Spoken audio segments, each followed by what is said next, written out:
హలని మిశ్రేశ్వరరావు. ఉపరాష్ట్రపతి ఎన్నికలు జరుగుతూ ఉన్నాయి. ఒకవైపు రాధాకృష్ణన్ గారు ఎన్డీఏ, ఇంకొక వైపు ఇండియా కూటమి మద్దతుతోటి స్వతంత్ర అభ్యర్థిగా సుదర్శన్ రెడ్డి గారు ముఖాముఖి పోటీ జరుగుతుంది. లాంఛనమే రాధాకృష్ణన్ గారి గెలుపు. కానీ సుదర్శన్ రెడ్డి గారికి ఎన్ని ఓట్లు వస్తాయి అనే దాని మీద ఇప్పుడు ఆసక్తి నెలకొంది. వాస్తవంగా ఎన్డీఏకి వచ్చేటువంటి ఓట్ల కన్నా అదనంగా వచ్చే అవకాశం ఉందని అంచనాలు వేస్తూ ఉన్నారు. సుదర్శన్ రెడ్డి గారికి రావాల్సిన ఓట్ల కన్నా తగ్గేటువంటి అవకాశం ఉంది అని చెప్పి ఇప్పుడు ఢిల్లీలో కలకలం రేపుతోంది.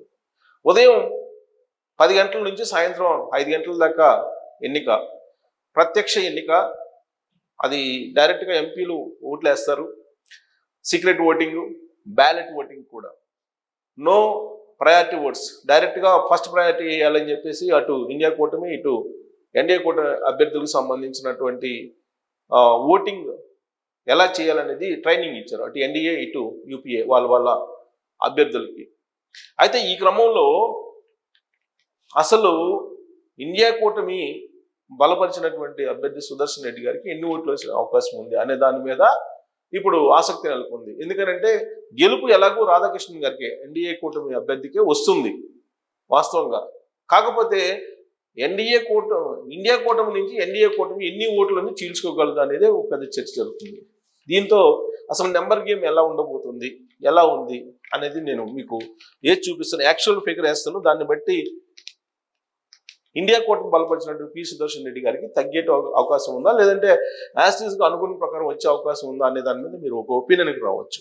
యాజ్ ఆఫ్ నౌ యాక్చువల్గా ఇప్పుడు ఉండేటువంటి లోక్సభ అటు రాజ్యసభలో ఉండేటువంటి పరిస్థితిని నేను చెప్తాను.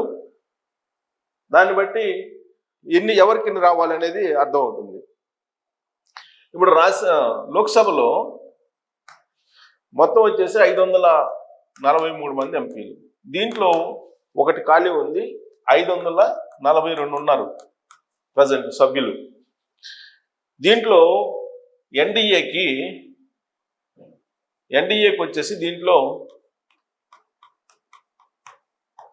293 మంది ఉన్నారు. 293 మంది ఉన్నారు. ఇక రాజ్యసభకు వచ్చేటప్పటికి మొత్తం సభ్యులు 233. దీంట్లో 6 ఖాళీ ఉన్నాయి. 227 ఉన్నారు. 227 ఖాళీ అంటే 13 × 67 అంతే, 227. ఇక నామినేటెడ్, దీంట్లోనే నామినేటెడ్ పోస్టులు, నామినేటెడ్ వచ్చేసి 12 మంది ఉంటారు. సో 12 మందిని యాడ్ చేయండి నామినేటెడ్. ఈ నామినేటెడ్ 12 మందిని యాడ్ చేస్తే 239 మంది ఉంటారు రాజ్యసభలో మొత్తం సభ్యులు. ఈ 239లో ఈ ఎన్డీఏకి 129 మంది ఉన్నారు. ఎన్డీఏకి రాజ్యసభలో మెజారిటీ. సో దీన్ని బట్టి ఎంత సపోర్టు వీళ్ళకి, ఇక్కడ మొత్తం ఎన్డీఏకి 2 సభల్లో కలిపి 9 × 12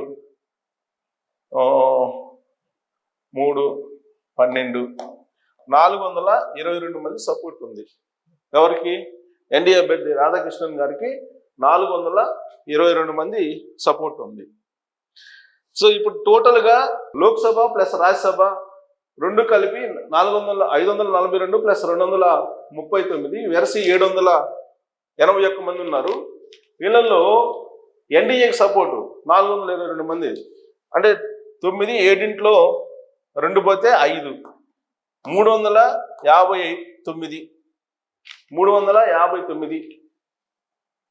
359 మంది ఉన్నారు. ఈ 359 మంది యాక్చువల్గా ఎవరికి వేయాలి ఓటు? ఇండియా కూటమికి వేయాలి. కానీ BRS party plus BJD plus Shiromani Akali Dal plus ఇండిపెండెంట్లు మొత్తం కలిపి 14 మంది. ఈ 14 మంది తీసేద్దాం. ఈ 14 మందిని తీసేస్తే 9 × 4 పోతే 5, 4 345 మంది వేయాలి. ఎవరికి? సుదర్శన్ రెడ్డి గారికి. 345 మంది సుదర్శన్ రెడ్డి గారికి ఓట్లు వేయాలి. కానీ ఈ 345 మంది వేసేటువంటి అవకాశం ఉందా అని అంటే వేసే ఛాన్స్ ఒకవేళ 345 కంటే తగ్గితే కనుక అప్పుడు ఇండియా కూటమి అభ్యర్థికి రావాల్సిన ఓట్లు కూడా రానట్లు లెక్కేయాలి. యాక్చువల్గా మ్యాజిక్ ఫిగర్ ఎంత? మ్యాజిక్ ఫిగర్ వచ్చేసి ఇప్పుడు మొత్తం వీళ్ళల్లో నుంచి 781, ఈ 781 మొత్తం ఉండేది. 781 నుంచి 14 మందిని తీసేయండి. 14 మందిని తీసేస్తే 11 పోతే 7. ఈ magic figure లెక్కేసుకుంటే 2 3 6, 2 8 16, 2 4 2 5 4. So 384 magic figure. ఈ 384 వస్తే సరిపోతుంది. ఎందుకు? హాజరయ్యేటువంటి వాళ్ళ సంఖ్య తక్కువ ఉన్నారు కాబట్టి. ఈ మ్యాజిక్ ఫిగర్ వచ్చేసి 384 వస్తే సరిపోతుంది. ఈ 384 422 ఆల్రెడీ ఎన్డీఏకి ఉన్నాయి. సో ఎక్స్ట్రానే ఉన్నాయి, ఇంకా మ్యాజిక్ ఫిగర్ కన్నా ఎక్స్ట్రానే ఉన్నాయి. అయితే ఇక్కడ మనం లాంఛనమే, అందుకే చెప్తుంది లాంఛనమే రాధాకృష్ణన్ గారు గెలిచేదని. కాకపోతే 345 రావాలి ఎవరికి? సుదర్శన్ రెడ్డి గారికి. మరి అవి వస్తాయా? అవి రాకుండా పోతే కనుక ఎంత తక్కువ వస్తాయి అనే దాని మీద ఇండియా కూటమిలో ఉండే ఐక్యత ఎంత అనేది బయటపడుతుంది. ప్రస్తుతం లోకేష్ గారు ఢిల్లీలో ఉన్నారు, తెలంగాణ సీఎం రేవంత్ రెడ్డి గారు ఢిల్లీలో ఉన్నారు.